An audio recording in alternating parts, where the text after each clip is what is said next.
Real Sumerian tablets describe beings who came down from the sky and built humans to work for them. And here's the part no one tells you.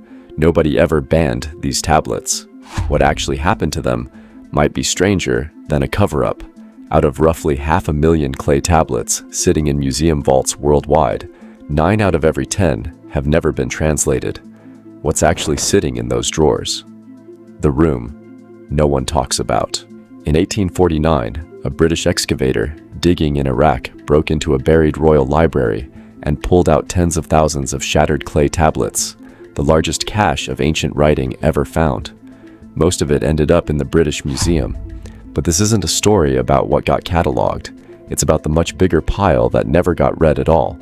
Tablets logged into a drawer, given a number, and left there. Out of roughly 500,000 clay tablets sitting in museum vaults worldwide, 9 out of every 10 have never been translated. And buried in that backlog is a name, the Anunnaki.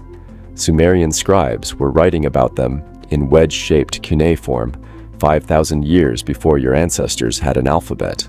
For decades, alternative theorists have claimed the name means those who from heaven to earth came, a phrase that's fed every ancient astronaut theory since 1976. The man who claimed to read the unreadable.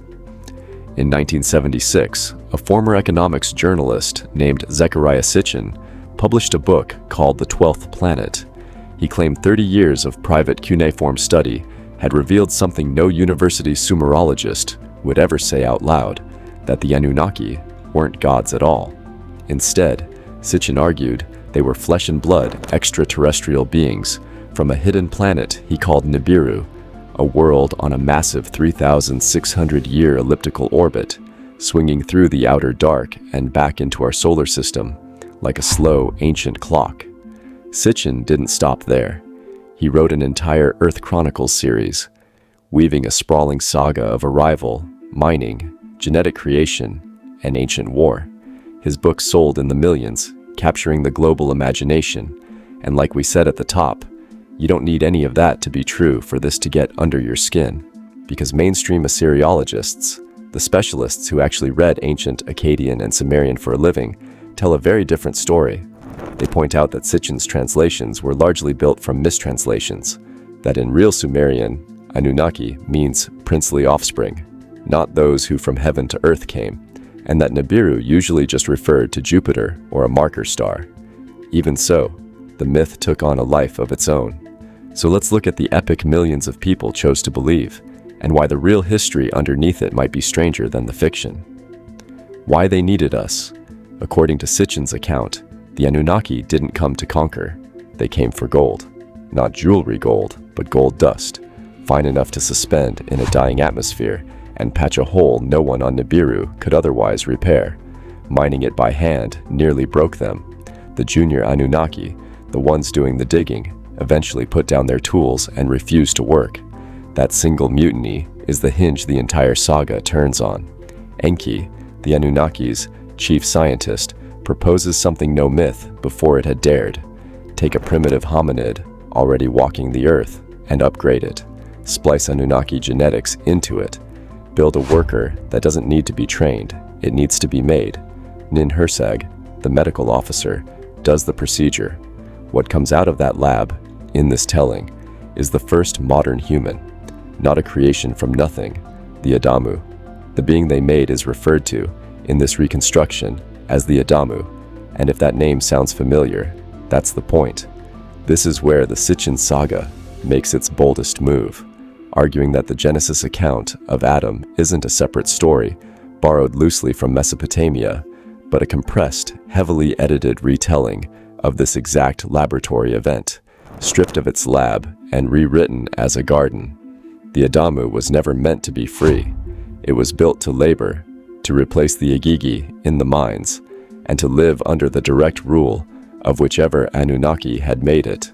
That detail matters because it reframes the divine right of kings, a doctrine every ancient civilization, from Sumer to Egypt, built its power structure on, as something with a far less mystical origin, a chain of command that never actually ended when the beings who built it supposedly left. The war that never made it into your history book. Every long-running saga needs its catastrophe, and this one has one buried in a tablet fragment describing something the text calls the evil wind. It's described as worse than the flood that came before it, a poisoned, invisible weather system that killed gods and mankind indiscriminately, sweeping across cities and leaving nothing alive in its path. Sitchin dated this event to roughly 2024 BCE, tying it to the real, well-documented collapse of the city of Ur, an actual archaeological event lamented in real Sumerian poetry. What he adds is the cause, not drought, not invasion, but a war between rival Anunnaki factions that ended with something functioning very much like nuclear fallout, centuries before anyone should have had the concept. Mainstream historians read that lament as poetic grief over a city's fall. This saga reads it as an eyewitness account of the exact kind of ending every civilization since has quietly feared. The flood, told by the other side. You already know a version of this next part, even if you don't know where it came from. A senior Anunnaki, tired of humanity's noise and growth, decides to let a flood erase what's been built. Enki, the same one who engineered the Adamu in the first place, breaks ranks and warns one man to build a boat.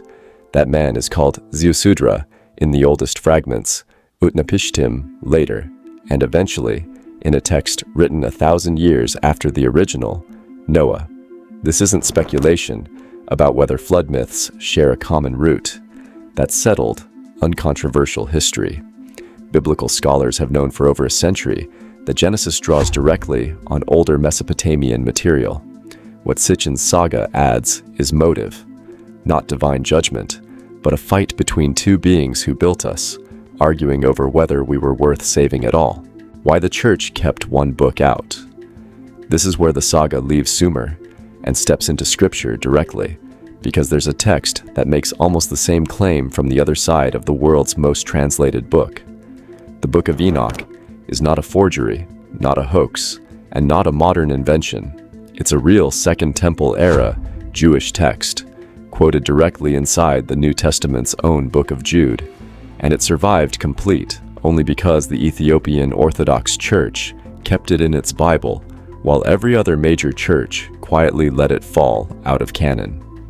Enoch describes a group called the Watchers, angelic beings who descend to earth, take human wives, and teach humanity things it wasn't supposed to have yet: metallurgy, warfare, cosmetics, astrology. Their children are called the Nephilim, the same word used once, briefly, in Genesis 6, right before the flood narrative begins.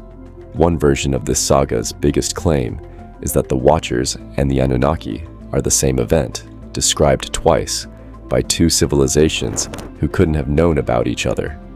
A Sumerian record and a Hebrew record converging on one impossible detail: beings from the sky, teaching us too much, too fast, the part no one's gotten around to yet. Here's where the mystery gets grounded in something you can actually check yourself. The British Museum alone holds roughly 130,000 cuneiform tablets and fragments. Add in every collection across the world: Baghdad, the Louvre, Yale's Babylonian collection, university archives, private holdings, and you're looking at somewhere between 500,000 and 1 million tablets recovered from the ground since the 1800s. Now here's the number that should stop you. By most academic estimates, as much as 90% of that entire archive has never been fully translated, not hidden, not classified, just untouched. There are only a few hundred people alive who can read cuneiform fluently, and it can take a trained Assyriologist years to work through a single damaged tablet, matching broken shards like puzzle pieces before a single sentence can even be attempted. Irving Finkel, the British Museum's own cuneiform curator, has said plainly that thousands of tablets in his own institution's basement are still waiting for someone qualified to read them for the first time. Sit with that for a second. 90%. 9 out of every 10 tablets ever pulled from the ground, and no one alive has read what's on them. So forget banned. That was never what happened, And it didn't need to. A backlog this size does the job a band never could.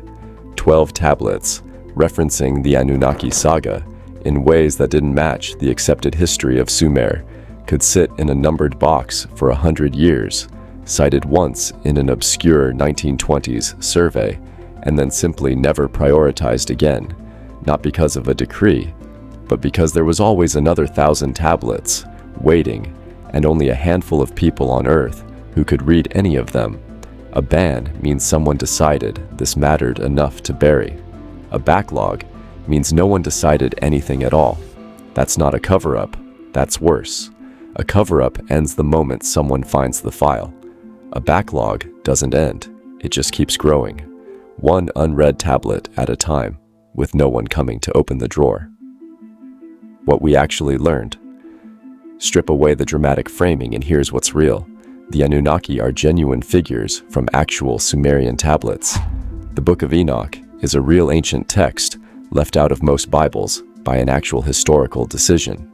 The flood story, the Nephilim, the collapse of Ur, all of it sits on real archaeology and real scripture.